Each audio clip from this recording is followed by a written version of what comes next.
আমরা কারো এজেন্ডা নিয়ে কাজ করছি না, বললেন সিইসি।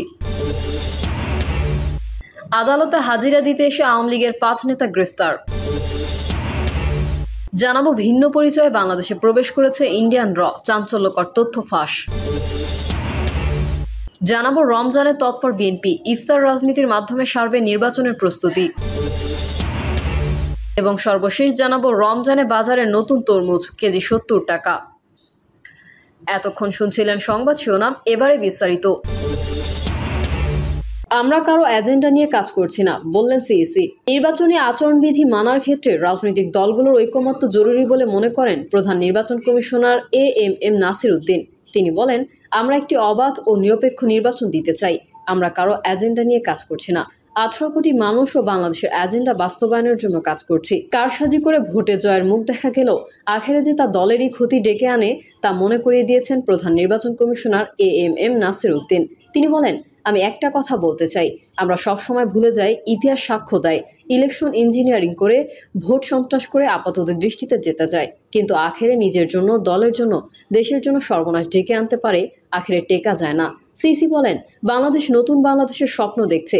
যদি এই স্বপ্ন বাস্তবায়ন না হয় তাহলে যারা আহত ও শহীদ হলো তাদের সঙ্গে বেইমানি করা হবে।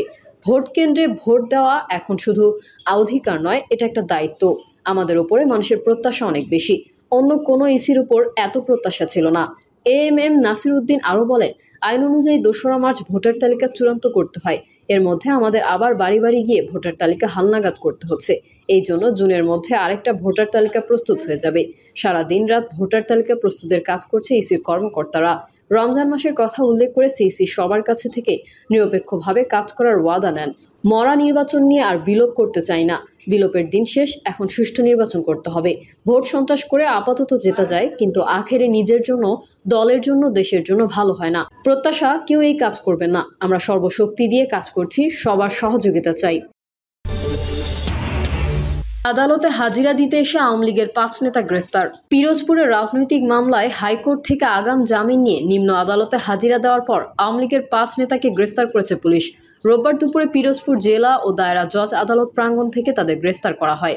পিরোজপুরের পুলিশ সুপার খান মোহাম্মদ আবু নাসের বিষয়টি নিশ্চিত করেছেন। পুলিশ সূত্রে জানা যায়, দুপুরে আসামিরা পিরোজপুর জেলা ও দায়রা জজ আদালতে রাজনৈতিক মামলায় হাইকোর্ট থেকে আগাম জামিন নিয়ে নিম্ন আদালতে হাজিরা দিতে আসেন।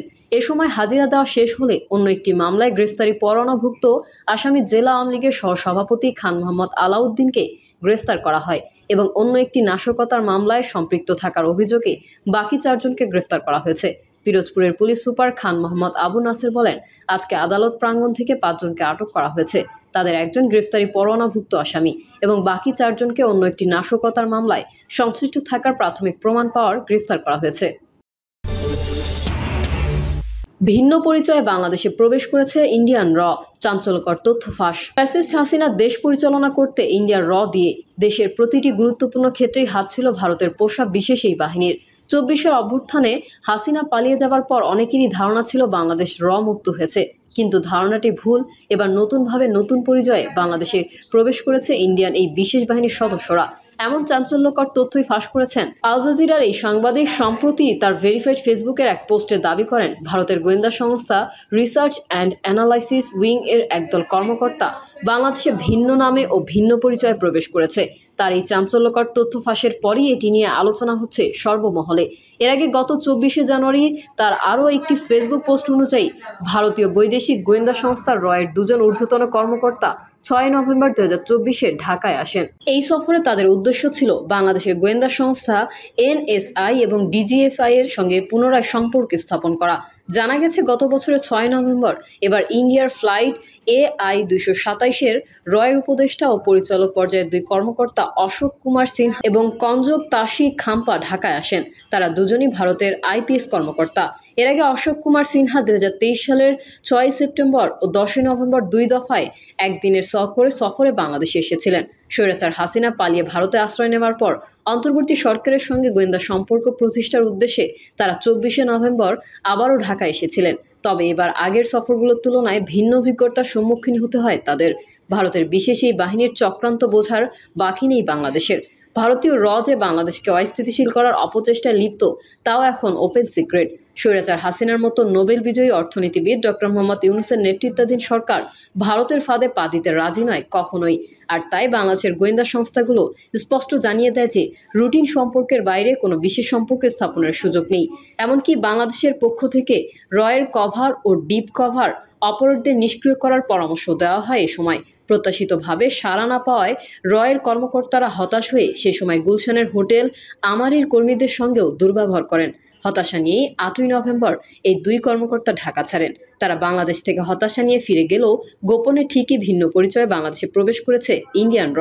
ভারতের এই বিশেষ বাহিনী থেকে সাবধান থাকতে হবে অন্তর্বর্তী সরকারকে, এমনটি মনে করেন বিশ্লেষকরা। জানাবো রমজানে তৎপর বিএনপি, ইফতার রাজনীতির মাধ্যমে সারবে নির্বাচনের প্রস্তুতি। পবিত্র রমজানকে সাংগঠনিক মাস হিসেবে কাজে লাগাতে চাচ্ছে বিএনপি। দেশ ফ্যাসিবাদ মুক্ত হওয়ায় দলটির নেতাকর্মীরা উন্মুক্ত পরিবেশে ইফতার আয়োজনের মাধ্যমে সারা দেশে আগামী সংসদ নির্বাচনের প্রস্তুতি সারার পরিকল্পনা করছে। এর মধ্যে মনোনয়ন প্রত্যাশীরা নিজ এলাকায় ব্যস্ত সময় কাটাচ্ছেন।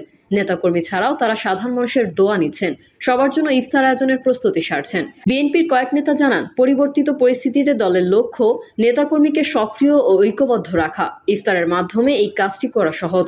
এবারও গুম-খুনের শিকার নেতাকর্মীর পরিবারকে রোজার প্রয়োজনীয় সামগ্রী ও ঈদ উপহার পাঠানো হবে। এই তালিকায় জুলাই গণঅভ্যুত্থানের শহীদ পরিবার, আহত ও ক্ষতিগ্রস্তদেরও রেখেছেন বিএনপির হাইকমান্ড। কেন্দ্রীয়ভাবে বিএনপি কয়েকটি ইফতার মাহফিল আয়োজনের পরিকল্পনা করেছে।